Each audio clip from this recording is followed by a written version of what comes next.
안녕하십니까. 신의 한수의 신의식입니다. 내년 보궐선거, 그 이후에 있을 대통령 선거 모두 승리해야 됩니다. 그런데 지금 우파가 갈갈이 찢어져 있습니다. 이젠 뭉쳐야 됩니다. 서로 내려놓고 뭉치는 것, 그것이 바로 승리하는 길 아니겠습니까? 신의 한수, 그리고 애국시민단체, 그리고 우리공화당 조원진 대표가 함께하면 승리할 수 있을 것 같습니다. 오늘 중요한 분 모셨습니다. 바로 우리공화당의 조원진 대표님 모셨습니다. 안녕하십니까? 네, 반갑습니다. 예. 정말 요즘 선거 끝나고 난 뒤에 조사를 엄청나게 많이 받으신다고.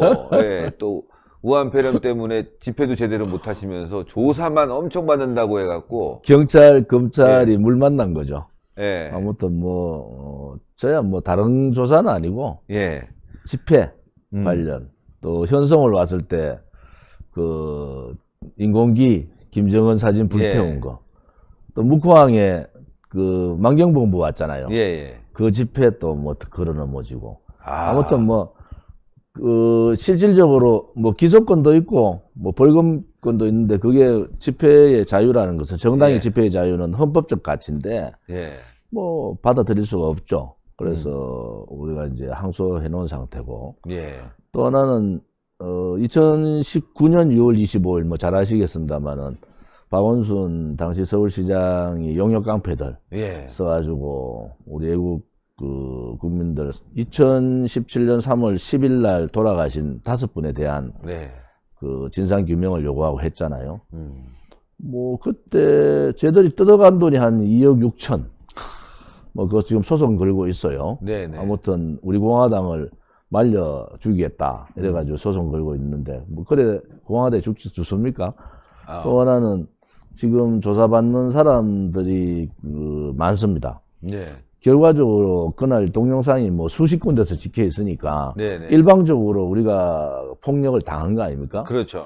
여기는 이 용역 깡패들이 철거를 할 때는 철거할 때는 물건에 대한 철거, 건물에 대한 철거만 하는 거지 사람을 이렇게 위해하면 안 되잖아요. 그렇죠. 근데 지금 103명이 다쳐서 실질적인 진단서를 끊어서 우리 공화당 지금 변호인단이 구성이 되어 있습니다. 그래서 대대적인 손해배상 청구를 하겠다.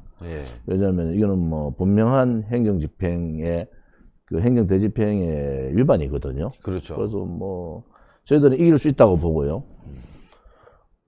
아무튼 그 이후에도 우리 공화당에 대한 탄압이 되게 많습니다. 지금 이달 8월 30일 되면은 우리 공화당 창당 이제 3년 되는 해고 3년 동안 사실은 제가 이제 1기 지도부 구성을 하고 이번 7월 4일 날 지난 7월 4일 날 2기 지도부 구성이 했잖아요. 근데 1기는 사실은 당의 골격 어떠한 외풍에도 흔들리지 않는 정당이 되려면은 최소한도로 2만의 책임당원, 이 책임당원은 매달 이제 당비를 내는 사람. 우리 공화당은 이제 다른 정당하고 다르게 당비가 최소 당비 2,000원이에요. 평균 당비는 한 5,000원 정도 되더라고요. 굉장히 낮네요. 그래도. 거기는 평균 당비가 거기는 이제 일반 당비가 있고 특별 당비가 있고 후원금이 있고 이렇게 돼 있는데. 현재 우리 공화당하고 관련돼 있는 시민단체가 한 215개 정도 됩니다. 이 시민단체가 각 지역에 이제 다 나눠져 있고, 박근혜 대통령에 대한 탄핵 무효, 무죄 석방 1,000만인 서명운동도 하고, 입당도 받고. 예를 들어서 이제 이번에 8월 15일 날 우리가 12시에 한국은행에서 집회하지 않습니까? 이놈 좌파 정권이 우파 국민들이 무서운 거죠. 왜냐면은 우리가 처음 시작할 때는 사람들 다 손가락질 했어요. 그런데 우리 공화당은 먼저 문재인 정권 자체가 아무튼 불법 거짓 정권이다. 두 번째는 저 사람들의 행태를 보면은 반미, 친중, 그다음에 친북, 사회주의, 특정 지역 중심 요 틀이 갖춰져 있잖아요. 그래서 우리는 저들이 조국이 죽창과 얘기하고 막 이럴 때 우리 공화당을 보고도 외구 세력이다, 토착 외구다 이랬을 때 제가 글쎄 야, 너가 우리 보고 토착 외구는 너는 토착 빨갱이들이다. 이렇게 받아쳤어요. 토착 빨갱이. 토착 빨갱이 세력들이 지금 있는 거예요. 네네. 근데 우리 국민들이 몰랐잖아요. 근데 우리는 이제 2017년 5월달, 6월달 정도 돼서 제가 그랬어요. 이 정권은 한 번도 경험하지 못한 좌파 독재 정권이다. 예. 그래서 제가 이제 정치학을 했으니까 개념을 정리를 해뒀어요. 자, 첫째, 권력기관 장악했다. 권력기관. 그쵸. 두 번째, 언론 방송 장악에 있다. 예, 예. 가장 중요한 게 세 번째, 장기 집권 업무가 있느냐 없느냐. 개헌을 통해서 하려고 하지 않을까요? 장기 집권 업무가 있는 거예요. 예. 공공연하게 뭐 20년, 30년, 100년을 그렇죠. 얘기했잖아요. 네. 그래서 목표는 대한민국 자유민주주의 체제가 아니라 사회주의 체제. 그 문재인 후보 당시에 두 가지 얘기한 거잖아요. 주류 세력 교체하겠다. 예, 예. 그것이 2018년 3월부터 시작해가지고 1년 가까이, 여기는 1년, 정권 잡고 1년 한 6, 7개월 동안에 주류 세력 교체를 해버렸어요. 예. 2019년 3월 달에 저희들이 다 한 걸로 알고 있는데, 뭐 주류 세력 교체라는 것은 뭐 권력기관. 그렇죠. 그 다음 지금까지 이제 보수 우파가 주류 세력의 중심에 있어서는 여기를 다 밀어내고 호남 중심, 사회주의자, 친북주의자, 친중 뭐 이런 식으로 해서 교체를 해버렸잖아요. 예, 예.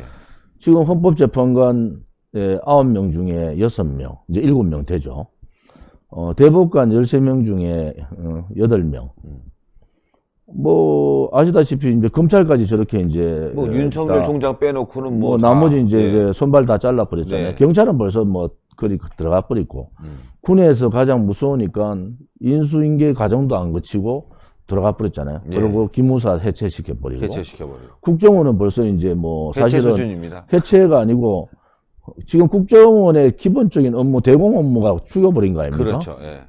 그래서 이런 정권은 소위 이제 좌파 독재 정권을 넘어서 제가 7월 4일 날 전당대회 때 이런 얘기를 했어요. 예. 문재인 정권은 이제는 체제 역사 싸움의 정권이라기보다 암흑의 시대다. 암흑의 시대다. 암흑의 시대다. 이제는 체제 역사 싸움을 하는 정도가 아니라 이 자체를 암흑의 시대로 한다. 암흑의 시대가 뭐겠어요? 조폭하고 같은 거야. 저가 살인을 하고 저가 뭐 잘못하고 뭘 해도 자기들이 잘못한 걸 몰라요. 자기 그렇죠. 이제 멘탈에 이제 빠져버린 거예요. 예. 이것은 대한민국을 위해서 제대로 가는 길 아니냐 이래 보는데 국민들이 볼 때는 아니 저것들이 뭐 저래 이런 거 아니겠어요? 그렇죠. 그러니까 이제 저는 항상 얘기하는 게 제가 어느 시민단체가 뭐 이제 부정선거를 균형을 하게 하는 단체든 뭐 어떤 단체든지 간에 우리 공화당에서는 그런 부분에 대해서 다 찬성을 해요. 왜 찬성을 하냐 그러면은 각 시민단체의 성격에서 각자의 활동을 하고 그럼요. 각자의 네. 저항을 하자.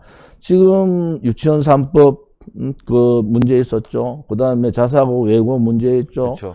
그 다음에 원전 문제 있었죠. 원전 있죠. 그리고 각 분야마다 이번에 이제 뭐 부동산 문제. 부동산 그 문제뿐만이 아니라 이제 세금 폭동 문제. 세금. 그 다음에 정규직 문제 때문에 뭐 인천공항 가가지고 예. 뭐 문재인식 정규직이 생긴 거예요. 이게 신이야. 자기 패거리들만 놓은 거지. 신이야. 예. 신의 한 수의 신이 아니고 진짜 신이 돼본 거야. 문재인이 정규직 하라고 하면 정규직 되는 거야. 예, 예. 그래서 아무튼 우리 공화당은 문재인 정권 자체를 인정 안 하잖아요. 예, 예. 그래서 제가 공영방송 못 나가잖아요. 그 얘기 한번 제가 공개적으로 뭐 대통령 다 와야지 그렇죠. 대통령 부를 거 아니냐. 그때 뭐 소설 풀을 때고 지금도 그렇지만 그래도 뭐 할 얘기는 해야 돼요. 네, 네. 그래서 우리 공화당이 지금 이제 5월 28일 날 이제 태극기 그때 태극기가 다 한 것도 안 할 때 그때 이제 태극기를 들 거냐 말 거냐 해서 이제 태극기를 처음 들고 예. 마로니에 가서 시작을 이제 했죠. 시작을 해서 8월 30일 날 이제 창당을 2017년 8월 30일 창당했잖아요. 즉 3년 동안 뭐 아무튼 우리 공화당은 각 시민단체 활동이나 뭐 어떤 유튜브 활동에 대해서 우리가 이런저런 평을 안 합니다. 왜? 네. 이 저항운동이라는 게 다 모여가지고 한테 하는 것도 중요하지만은 각 분야의 각자. 저항운동이 예. 대단히 효과가 있다. 왜냐면 당사자가 지금 당하는 거예요. 우리가 3년 동안 그렇게 뭐 신의 한수도 그렇고 우리도 그렇고 막 그렇게 국민들한테 외치고 그렇게 막 정말 그 나라가 망합니다 하고 해도 당사자 일로 안 들어오니까 어려운 거예요. 지금 문재인 정권 들어와서 한번 보십시오. 예산 이번 또 4차 추경한다는 거예요. 4차 추경이죠. 야, 이게 지금 나라가 512조 슈퍼 예산을 하고 일자리 창출한다고 70조를 썼어요. 예, 아무 효과 없습니다. 저 일자리 뭘 했느냐? 실버 일자리, 단기 일자리. 좌파들은요, 아무튼 자기가 했던 일은 다 잊어버려. 제가 국회 때요, 야당들, 그 당시 야당, 지금 더불어민주당이 뭐라 했느냐? 양질의 일자리를 계속 떠들었어요. 예. 근데 결국은 양질의 일자리가 아니고 공공기관, 공기관에 의한 3개월짜리 일자리. 그 다음에 실버 일자리 해가지고 뭐 도로 건너는데 뭐 불 끄는 것도 있어요. 이래가지고 하고 빈 학교에 불 끄는 거 뭐 등등 이런 일자리를 쫙 깔았어요. 통계청 장악을 했잖아요. 예. 왜 통계청이 자꾸 실질적인 통계를 내니까 이게 안 되겠다 해가지고 일자리를 묶어가지고 딱 던지니까 국민들이 속잖아요. 예, 실질적으로 30대, 40대, 50대 실질 그 생산할 수 있는 우리가 생산하는 물건 생산도 있지만은 다른 뭐 아이디어 생산 이런 여러 가지 있잖아요. 이런 업종의 일자리가 늘었느냐 이게 중요하잖아요. 그게 그렇죠. 이제 피드백이 돼가지고 재투자가 되고 그렇죠. 뭐 이런 상황이 벌어지는데 그 일자리는 계속 주는 거예요. 없어지고 있습니다. 없어지잖아요. 네. 그래서 청년들이 이제 좀 들고 일어나야 되는 시점인 게 청년 일자리가 다 무너졌어요. 예. 다 무너졌어. 왜 이제 제가 좀 청년들한테 얘기하고 싶은 것은 자, 여러분들의 미래를 여러분들 스스로가 이 현 상황을 좀 봐라. 네. 자, 문재인 정권 돌아가지고 그 성과급 폐지가 민노총의 요구사항 1위입니다. 3개월 만에 성과급 폐지해버렸어요.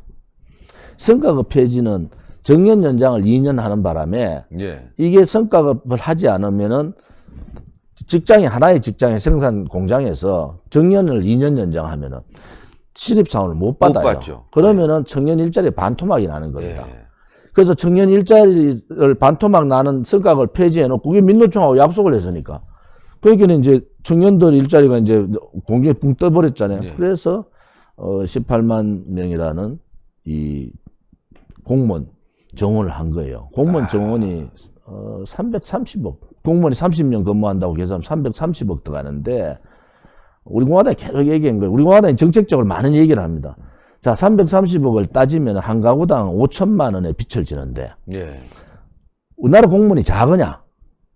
자, 인구적으로 따져서 배가 되는 일본에 비해서 작으냐? 그 다음에 뭐 7,500만 정도 되는 독일에 비해서 작으냐? 그렇지 않거든요. 예. 예.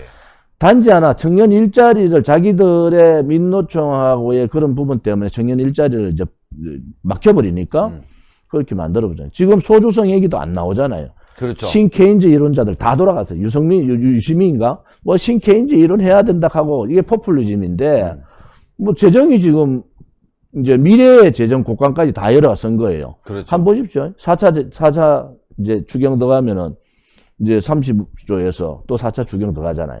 또 수십조 갖다 또 뭐 들어가면은 자, 지금 이 정권에서 예산 512조의 슈퍼 예산 4차 추경에 3, 40조 또 이제 들어가면 한 50조 가까이 예. 일자리 한다 60, 70조 그 돈 다 어디서 나오느냐 미래의 곳간의 열쇠를 열어버린 거예요. 젊은 사람들의 이제 미래 젊은 희망들. 사람들이 예. 들고 일어나야 돼요. 네네. 내 일자리 돌려도 이래다 이런. 그 다음에 민노총이 박근혜 정부 때 민노총이 고용세습 그 당시에 131개 기업 이 고용세습 문제가 있어서 박근혜 정부 때 110개 기업의 고용세습을 막았어요.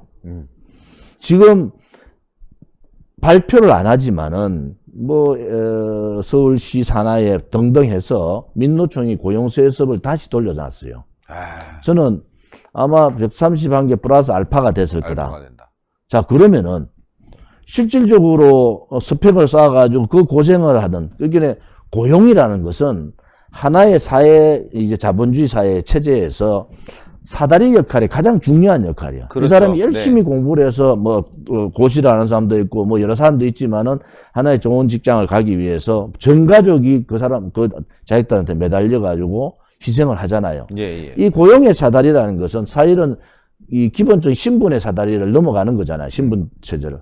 이걸 이제 실질적으로 그렇게 막아버리면은 이제 젊은 사람들이 이제 고시원 가면 뭐 공무원만 늘리니까 고시원 가잖아요. 그럼 몇 명이 되겠어요? 그것도 근데 고시도 아무나 되는 게 아니라 뭐 5.18 가산 좀 있고. 아무튼 그거는 이제 이런 식으로 지네끼리만 하는 것 같아요. 5.18 문제 나오면 또 제가 여러 가지 할 얘기가 많은데 이게 이제 5.18 문제하고 제주 4.3하고 여순 반란까지 막 물려 막 돌아갑니다. 이제 말도 못하게 해요. 그런 데 대해서 이제 4.3에 대해서 말하면 4.3 이제 저 처벌법 같은 게 생겨가지고. 특별법 만든다고 그러지 않습니까? 그러면은 4.3에 대해서 비판을 못 하는 거야. 그래서, 아무튼 이게 이제 암흑의 시대로 갔다 저는 그래 보는데, 그래서 각 분야에서, 각 시민단체가, 뭐, 정광훈 목사님 쪽도 그렇고, 그렇죠. 우리는 이제 당이니까, 당은 좀 다르죠. 아무튼 저쪽도 자유기독통일당이라는 또 있잖아요. 그 다음에 각 시민단체들이 자성으로 이제 생기잖아요. 이제 하자. 같이 뭉쳐야 됩니다. 이게 국민 대저항운동을 하자. 그리고 이 저항운동이 분노가 있고 절규를 하는 거예요, 국민들이. 그러면은 이제 1년 전하고 지금하고 보세요. 완전히 다른 상황이 오지 않습니까? 그렇습니다. 어느 시점에서 이것을 모아야 된다. 이것을 모으는 것은 결국 선거예요. 선거죠. 자, 지금 상황에서 지식인들이 비겁하게 굴종했잖아요. 근데 얼마 며칠 전에 박근혜 대통령 정부 때 청와대 수석을 만나서 얘기했어. 도대체 박근혜 대통령 정부의 수석들, 장관들 많이 있는데 뭐 했느냐?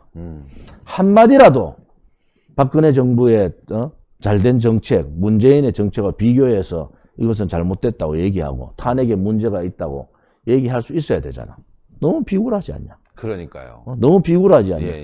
그것을 국민들이 지금 3년째 4번의 겨울 동안을, 우리 4번 겨울 가니까 알죠? 2017년 1월 26일 길거리에서 그 추운 날, 제가 이제 그 당에서 이제 나와가지고 집회에 이제 들어갈 그 시점인데, 그때 이제 길거리에서 인터뷰했는데, 오늘 인터뷰하기 전에 우리 신혜식 대표가 참 대단하다. 그때 지금 생각하면은, 근데, 제가 드리고 싶은 말씀은, 이제 국민이 일어날 수밖에 없어요. 제가 이제 우리 공화당의 슬로건이 못 참겠다 끌어내자죠. 이제 정말 못 참겠다 끌어내자. 이제 국민들이 분노하기 시작한 거예요. 그동안에는 국민들 속았잖아요. 그렇죠. 언론 방송에 속고 그 거짓에 속고 평화쇼에 속고 경제정책에 속고 뭐 이것이 뭐 설마 문재인도 뭐 대한민국 체제의 대통령인데 이걸 설마 대한민국 체제를 까부시겠느냐 이랬는데 이제 국민들이 이제 딱 벼락을 맞은 거예요. 아, 이 나라가 이래 망하는구나.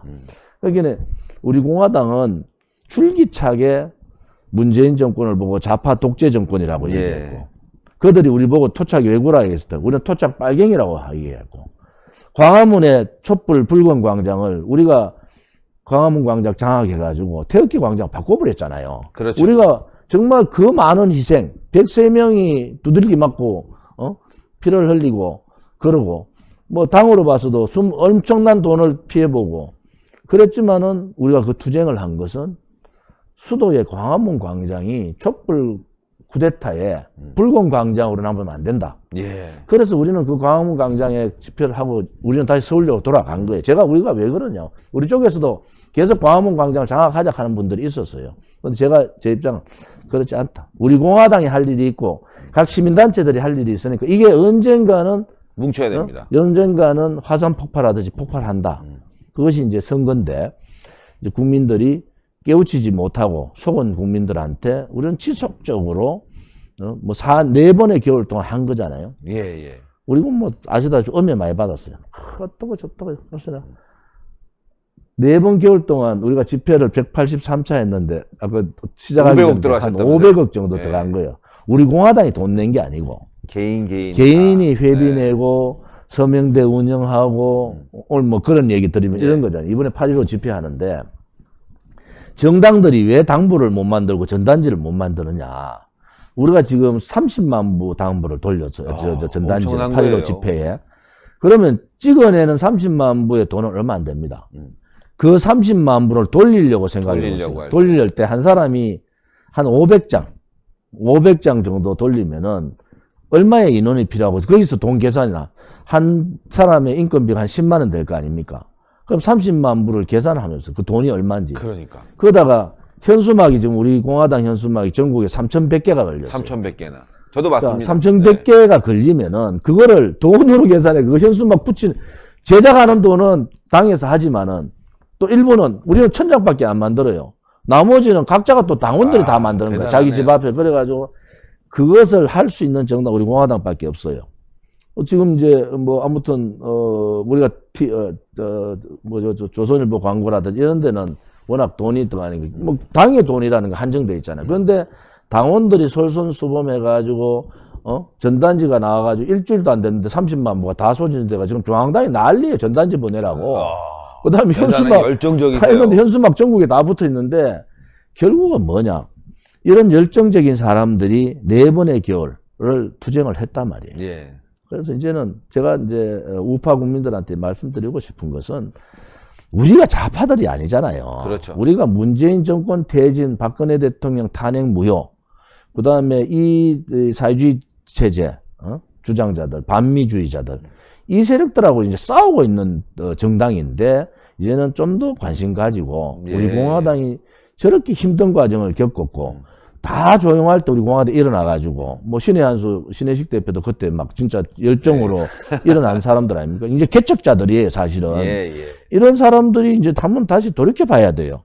그렇죠. 자, 우리 공화당이라는 존재가 뭐냐? 그 당시 대한애국당부터 이게 이제 만 3년이 넘어가는데 저 사람들이 저렇게 힘들게 투쟁을 하고 지금 말씀드렸지만 수십 명이 감옥 갔어요. 우리가 수백 명이 다쳤습니다. 그렇죠. 어떤 분은 분신 자살까지 했잖아요. 예. 자, 그러면은 지금도 검찰, 경찰 조사받는 사람이 수십 명입니다. 자, 저 사람들이 저렇게 희생하면서 문재인 좌파 독재 정권하고 박근혜 대통령의 탄핵이 잘못됐다는 거하고 이렇게 싸우는데 생각이 달라도 움직이지 않고 그렇게 투쟁하지 않고 헌신하지 않고 이런 세력들이 우리 공화당 비판하면 안 된다.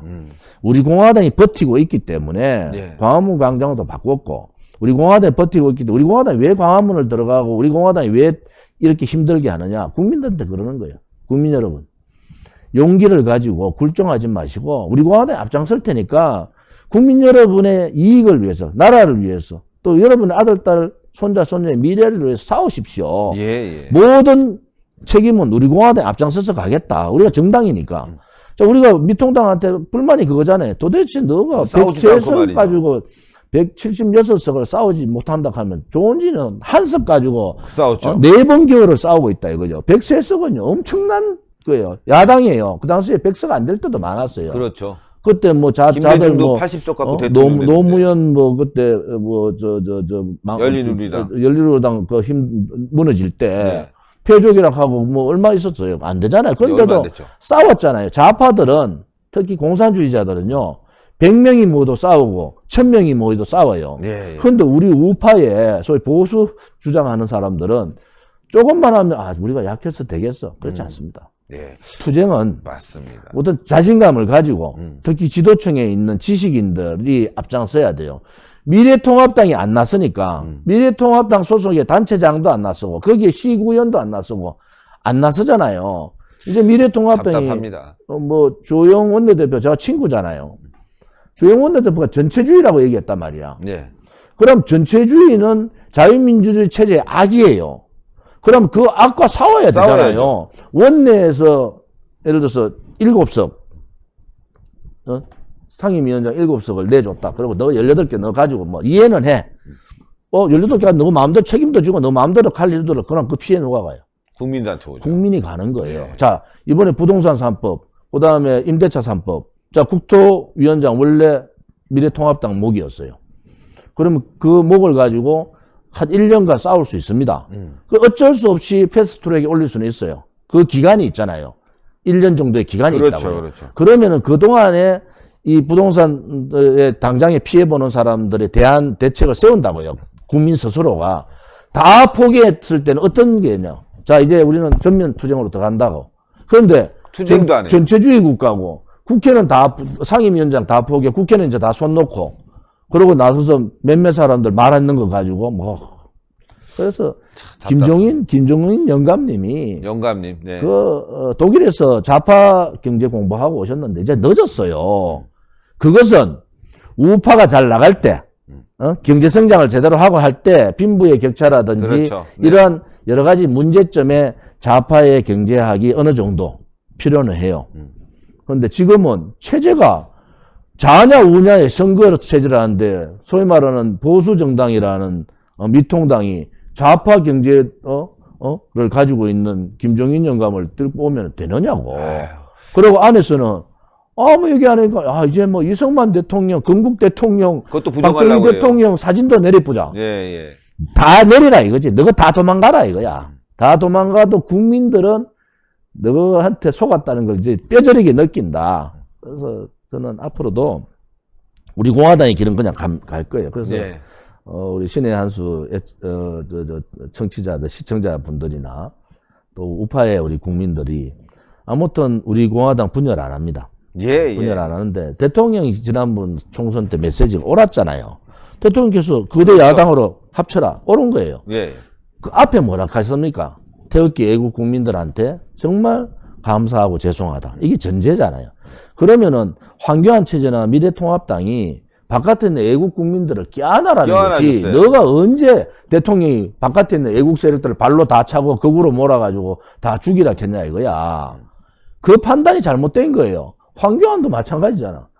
저 막 보면은 맨날 믿어주세요. 뭘 믿으라는 거야. 결국은 믿어가지고 입장이 났는데 믿지도 않았지만은. 그러니까요. 결국은 야당 지도자는 앞으로 마찬가지. 야당 지도자는 자기의 헌신, 희생 그걸 통해가 국민을 감동시키고 그 국민의 감동이 야당 지도자한테 눈이 쏠리고 맞습니다. 그 사람이 정말 이 나라를 구할 수 있는가? 이 체제 역사 싸움에서 저 사람을 내세우면은 그 체제 역사 싸움에서 이길 수 있는가?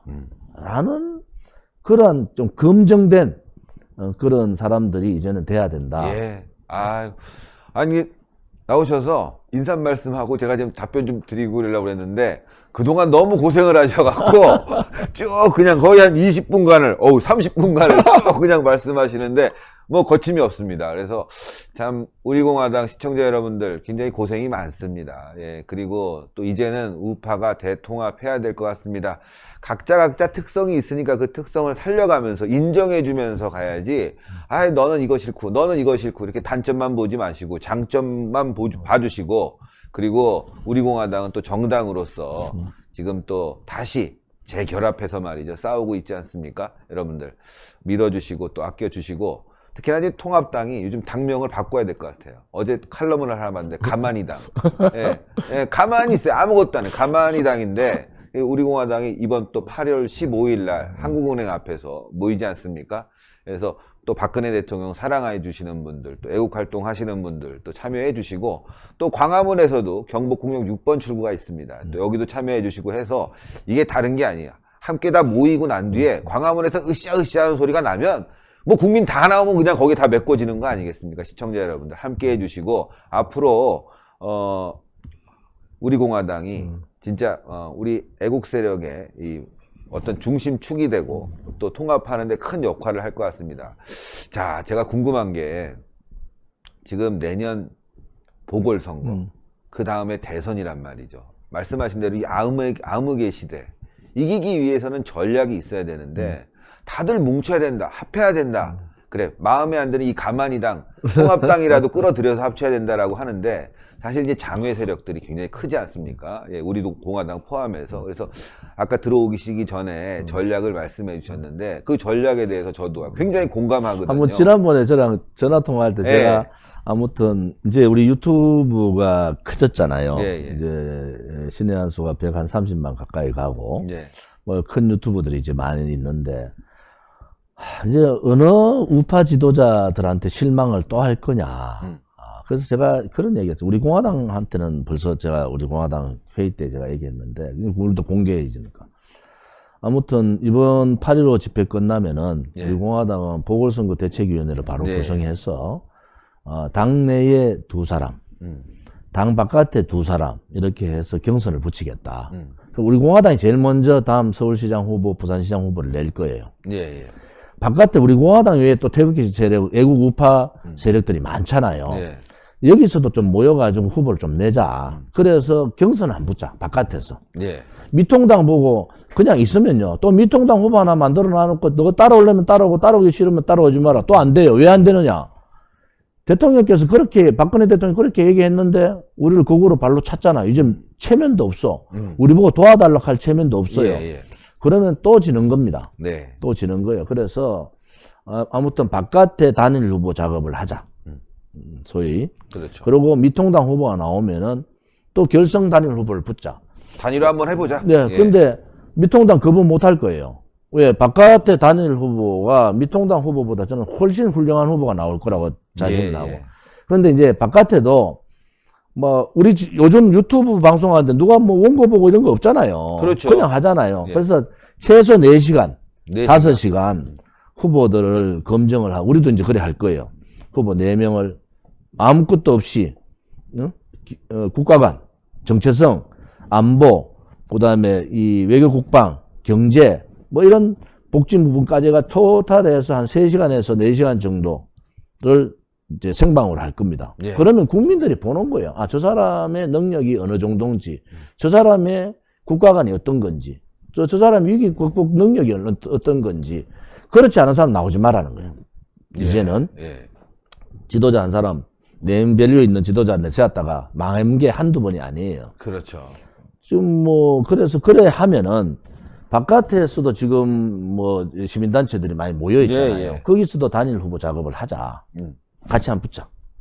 그래서 우파 국민들의 모든 관심을 한번 모아보자. 이게 이제 투표율을 높이는 거예요. 그 다음에 이 이슈에 대한 약간 그거를 2번의 과정을 겪으면요. 이 국민들이 이 이슈에 대해서 어떤 생각을 하고 우리가 어떤 방향으로 가야 될 건가까지 이제 해결이 된다고요. 그러면은 미통당 후보 나올 거예요. 경선하자. 같이 경선하고. 경선하는데 국민 경선 이런 거 안 된다. 보수 우파 지지자들 경선하자. 뭐 좌파들 들어가서 경선해봐야 무슨 의미가 있더냐. 그게 중도론자 얘기 나온 거예요. 이번에 중도론자가 다 망친 거잖아요. 중도론자 하다가 나왔던 사람들 지금 다 도망가고 없어. 그러니까. 김무성, 유성민, 김종인, 뭐 그다음에 김영호, 또 박영준, 뭐 등등등 이석영. 김영호는 저 대기업에 좋은 자리가 있어. 이준석 뭐 이래가지고 쫙 중도론자들이 이제 전체 선거를 치렀는데 중도론자가 참패했잖아요. 그렇죠. 저는 그때 뭐라 그랬나 하면 탄핵의 강 잘못 건너면은 다 빠져 죽는다. 딱 2명 김무성하고 유성민만 구명 조끼 입고 있은 거예요. 자기 개파들만 국회에 딱 집어넣었어요. 다 그러면은 중도론자들이 그렇게 중도론 해서가 실패했으면은 책임을 져야죠. 책임져야죠. 잘 모르는, 뭐, 제가 볼 때 그 사람 정치 잘 몰락하는 거는 뭐, 김종인 영감 얘기야. 내 황교안 도대체 뭐냐고, 저 사람은. 김종인 영감이 그 사람 정치 잘 몰락하더라고. 근데 그 표현 그대로 하면 그 사람 정치 잘 모르는 어문 사람만 지금 난리 나놓고, 그래서, 이제 중도론 그런 거 허상, 꿈 같은 얘기 하지 마라. 나라가 체제 싸움, 역사 싸움이 벌어졌는데 그렇죠. 무슨 중도가 있냐. 대한민국 우파냐 좌파냐가 있는 거예요. 말로만 중도 얘기하죠. 벌써 선거체 저렇게 미통당이 개판을 쳐도 42% 이상 나오잖아요. 제가 얘기하는 것은 이러한 과정을 겪으면은요. 우파의 투표율이 확 높아집니다. 그러면요. 뭐 중도론자 이런 거 의미가 없어요. 투표율을 높여서 제압을 해야 돼요. 이번 선거도 투표율이 우파 투표율이 높일 요인이 없어져. 왜 바깥을 다 극으로 몰아붙는데 요인 없잖아요. 갈라서잖아요. 이런 과정을 겪으면은 이번 보궐선거를 통해서 한번 하면은 다음 대통령 선거도 자연스럽게 우파 단일 후보 과정이 들어갈 거예요. 그래서 제가 이런 표현을 쓰는데 그래도 우리 우파들한테 이 보궐선거라는 게 하나의 행운의 기회다. 만약 이런 과정이 없이 대통령 선거 붙어버리면요 설득이 안 됩니다 이제. 서로. 그래서 그런 부분들은 이제 우파 국민들이 이렇게 봐야 되는 게 각자의 그 요소에서 투쟁을 합시다. 용기를 가지고. 그리고 같은 생각.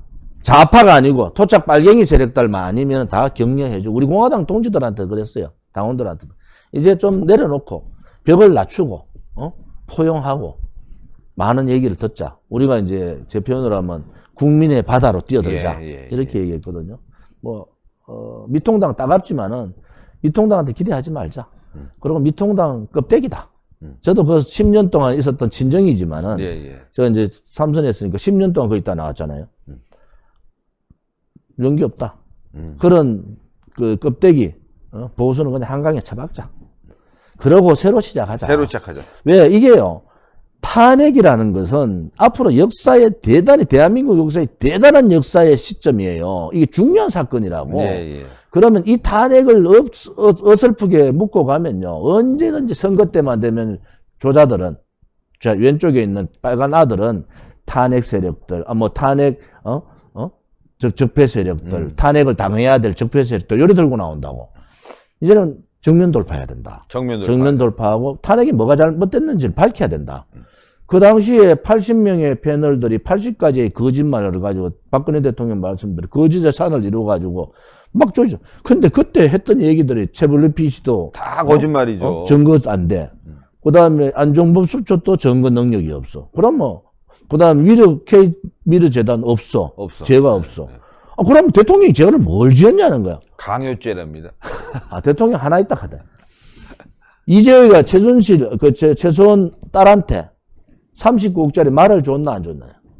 그것도 삼성 건데요. 이것도 삼성 소속이잖아요. 예. 이거는 말이 안 되는 거예요. 이제는 국민들이 다시 한번 생각을 해보자.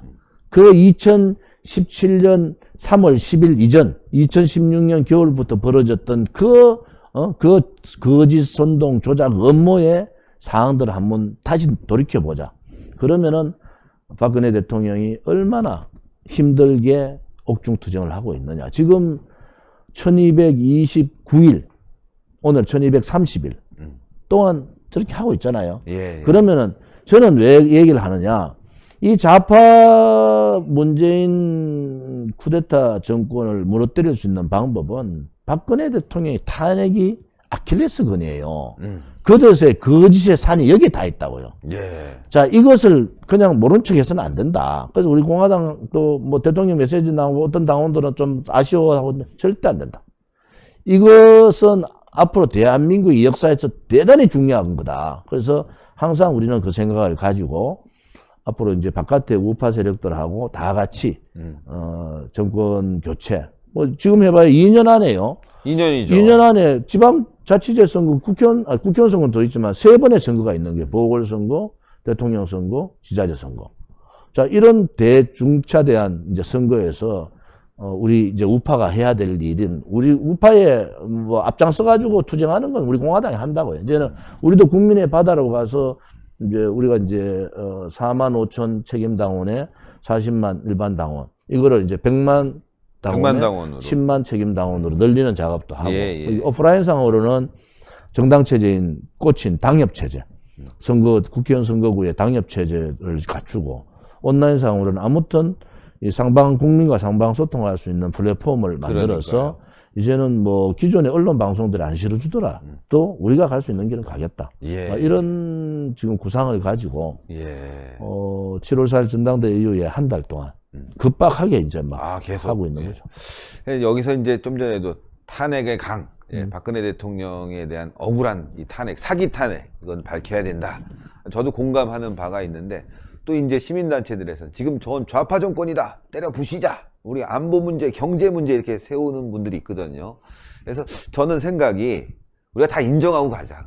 이제 그래서 집회할 때 보면은 야, 왜 니네는 탄핵 얘기 안 해? 야, 이 배신자들아 이러고 지나가고. 그거 옳지 않습니다. 또 한쪽에서는 또 그 얘기 탄핵을 얘기하든 신발을 쫓아가든 부동산 악법에 싸우든 의사들이 저는 좀 의사분들한테 이 정권은 철면피 정권이에요. 이 지금 중국 폐렴 때문에 이 의사들의 이 헌신, 그 다음에 희생, 이루 말할 수 없잖아요. 그렇죠. 과실은 문재인 정권이 다 따묻어. 의사들이 제일 열심히 했는데. 의사, 간호사, 자원봉사 국민들이 다 했는데 과실은 따묻고 과실 따묻으면은 고맙다고 생각해야 되는데. 그렇지도 않아요. 선거 끝나고 얼마 안 돼가 배신해보잖아. 그러니까. 이제 의사들 수 늘려가지고. 좌파들이요, 항상 일자리도 질 좋은 일자리. 의사들도 질 좋은 의사. 이런 얘기를 했어요. 거짓말이에요. 거짓말이죠. 그냥 자기들이, 그래서 제가 답답한 것이, 이제는 일어나십시오. 왜 안 일어나면요, 국민이 살아있음을 이번 8월 15일 날 보여야 됩니다. 그렇죠. 우리 국민이 살아있어서 저 붉은 폭주의 열차를 막아야 돼요. 막아놓고 선거를 통해서 하나하나 끌어내려야 되는 겁니다. 그래 하려면은 많은 국민이 모여야 되잖아요. 분노만 하면 뭐 합니까? 아니 지금 전세 뭐 임차인입니다, 임대인입니다. 그 문제가 아니고 당장에 모든 국민들이 이제 자기의 생존권의 문제가 들어오니까 생존권의 문제에서 뭐 예를 들어서 임대사업자들 쪼매난 빌라 몇 개 해가지고 세 얻어가지고 사는 사람들이 있어요. 퇴직해가지고 이 사람들 환장하는 거야. 그래서 분노하지 마시고 침묵하지 마시고 한 사람이라도 뭐 한국은행 앞에 가든 광화문 어디죠? 경복궁역에 가든 네. 다 오십시오. 와가지고 문재인 장관 정부 너가 아무리 두드리고 맞고 광화문을 막아도 국민이 이만큼 분노하고 절규한다는 것을 문제는 보여야 돼요. 맞습니다. 그래야지 저 사람들이요. 그래도 안 할 거야. 안 하면은 이세를 모아가지고 선거 때 쳐내야 됩니다. 맞습니다. 우리 표현으로 하면 끌어내야 돼요. 끌어내야지. 네. 그래서 제가 이제 오늘 신의 한 수 와서 말씀드리고 싶은 것도 지난번에 한번 제가 우리 전화 통화로 말씀하셨죠. 네. 이번 선거 참패에 정말 아픈 가슴을 잊지만은 이제 더 이상 좌파들한테도 속지 말고 용기 없는 정치인들 정당한테도 속지 마라. 이제 우리 국민들이 일어나서 국민이 무섭다는 것을 보여줘야 되는데 그게 이제 계기가 있잖아요. 그게 8월 15일. 8월 15일. 그다음에 1차 계기고요. 저는 한 10월쯤엔 10월 3일 날 해야지. 10월 4일 날 그냥 다 모여갖고 쫙 모여서 그냥 그때 다 모이면 또 광화문 또 막아 놓을 거야. 그래도 해야죠. 그래도 해야죠. 어디선가 모여서 해야죠.